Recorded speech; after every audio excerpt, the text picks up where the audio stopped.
नमस्कार दोस्तों, मैं मनीष मित्रा समर्पण सॉफ्ट स्किल्स की तरफ से आपका बहुत बहुत स्वागत करता हूँ। आजकल हम अपने दुखों में इतना खो गए हैं कि हमें दूसरे के दुख का एहसास नहीं होता। हम यही समझना शुरू कर देते हैं कि हमारा दुख ही बहुत ज़्यादा है, हम ही सबसे ज़्यादा दुखी हैं। तो आज इस वीडियो के माध्यम से मैं आपको कुछ बहुत इम्पोर्टेंट बताने आया हूँ। अगर आप दूसरे के दुख को देखकर उसको कुछ इनकरेजमेंट प्रोवाइड करेंगे तो आप अपनी लाइफ को और ज़्यादा बेहतर बना पाएंगे, ऐसा मैं सोचता हूँ। और एक कहानी जो मैं आपके सामने प्रस्तुत करने जा रहा हूँ, बहुत ही टची स्टोरी है और शायद मैं ऐसा सोचता हूँ इस स्टोरी को सुनने के बाद आप समझ जाएंगे कि मैं क्या कहना चाहता हूँ। और तो मैं कहानी शुरू करता हूँ। कहानी कुछ इस प्रकार से है कि एक हॉस्पिटल में दो पेशेंट्स और एक रूम में एडमिट होते हैं। वहाँ पर दो बेड्स ही होते हैं।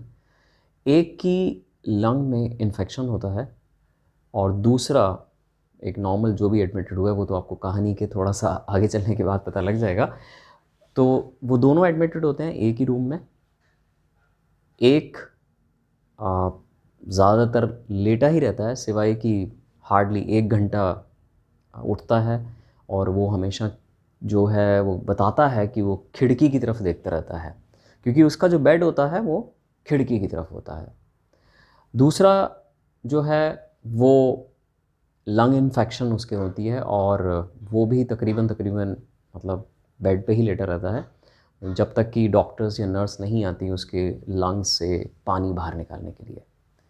आपस में उनकी दोस्ती हो जाती है, वो कुछ अपनी अतीत की बातें करते हैं, अपनी मैरिज की बातें करते हैं, बच्चों की बातें करते हैं, घूमने की बातें करते हैं और वगैरह वगैरह।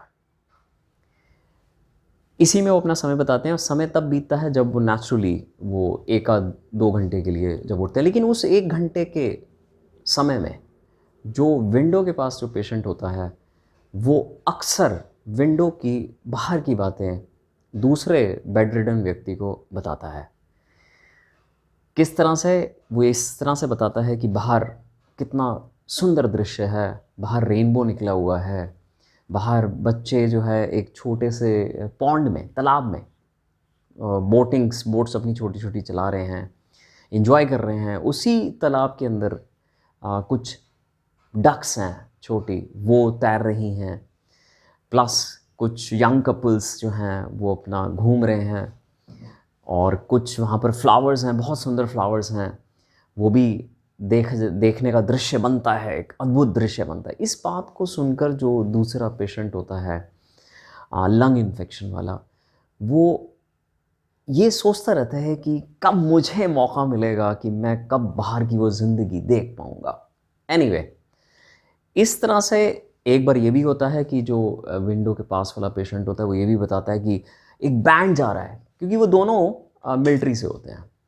एक बैंड जा रहा है, जबकि बैंड की आवाज़ दूसरे पेशेंट को पहुंचती नहीं, वो एज्यूम कर लेता है जो बोल रहा है वो ठीक ही बोल रहा है। तो बैंड जा रहा है, बहुत सुंदर लग रहा है, ये कुछ एक्सरसाइज कर रहे हैं, एसेक्ट्रा एसेक्ट्रा।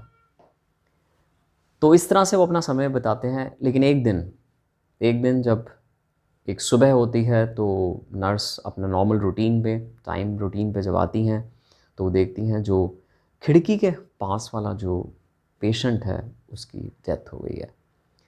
वो उसको अच्छा नहीं लगता, वो रो भी पड़ती हैं। अब जो दूसरा पेशेंट होता है लंग इन्फेक्शन वाला, वो कहता है कि मैं क्या वहाँ पर पहुँच सकता हूँ, मतलब वहाँ पर मेरे को बेड मिल सकता है? वो कहती है यस यस, क्यों नहीं, आपको बेड बिल्कुल मिल सकता है। तो वो उस तरफ हो जाता है। इतनी देर में नर्स अपना रूटीन काम में चली जाती है। अब उसकी उत्सुकता तो यही होती है कि वो खिड़की के बाहर जो दृश्य वो बताता था कि मैं भी आज देखना चाहता हूँ कि है क्या ये, और इतना सुंदर अगर दृश्य है तो मज़ा ही आ जाएगा। इस हॉस्पिटल में रहते हुए मज़ा ही आ जाएगा। तो जैसे ही वो थोड़ा सा करता है, पर्दा थोड़ा लगा होता है तो देखता है पीछे तो एक दीवार है और तो कुछ भी नहीं है। तो वो हैरान हो जाता है, उसको कुछ समझ नहीं आती। वो डॉक्टर्स या नर्स को बुलाता है। नर्स आती है तो वो कहती है कि वो पेशेंट तो सर ब्लाइंड था, वो तो आपको इनकरेज करने के लिए कि आप जल्दी अच्छे हो जाएं, वो इस तरह की बातें बताता था जैसे आप बता रहे हैं। वो तो टोटली ब्लाइंड था। इस बात को सुनकर और समझकर उस पेशेंट को समझ आ जाती है कि वो मेरे लिए क्या कर गया। तो इसलिए आज इस वीडियो के माध्यम से मैं भी आपको यही बोलना चाहता हूँ कि encourage others for your own well being. जी हाँ, इस तरह से जब आप करेंगे तो वैसे भी आपको अपना दुख बहुत कम नज़र आएगा, बहुत कम नज़र आएगा। और आप नेचुरली समाज में, जो कि आज इस समाज में सख्त ज़रूरत है, खुशी बांट सकते हैं। तो मैं ऐसा सोचता हूँ ये वीडियो आपको बहुत पसंद आई होगी। ज़रूर इस पे कमेंट्स या लाइक जो भी आपको सही लगे वो ज़रूर करिएगा। इसी के साथ मैं आपका बहुत बहुत धन्यवाद करता हूँ। धन्यवाद।